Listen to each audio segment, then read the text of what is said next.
Voici ce en quoi ressemblent les bâtiments de l'école primaire publique de Nsanjo Badido dans le Dangpeng. Des murs en banco, des toits en paille, au gré des intempéries. Bientôt tout ceci serait de lointains souvenirs. Grâce à la première phase du projet gouvernemental de lancement des travaux de construction et de réhabilitation des infrastructures scolaires sur toute l'étendue du territoire, des blocs de salles de classe, un bureau et un magasin et les commodités qui vont avec seront érigés en lieu et place. Ce 20 décembre a lieu en présence des premiers responsables de l'éducation de la région, aussi en présence des élèves, le lancement du dit projet d'ailleurs en simultané dans toutes les régions éducatives du Togo. Dans cette phase de lancement, la région de la Kara bénéficie des réhabilitations de salles de classe et des constructions. Nous avons par exemple ici 3 salles de classe ici avec bureau-magasin à Nsanjaboun Bondido.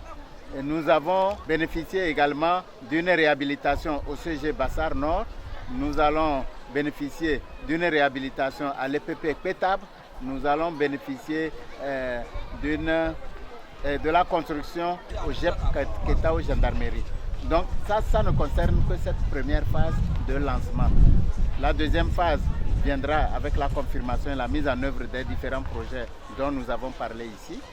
À l'horizon 2025, la troisième phase du projet dénommé systématisation qui vise un partenariat public-privé, 30 000 salles de classe sont prévues. Mais en attendant, ici, les parents de ces futurs cadres du pays disent merci.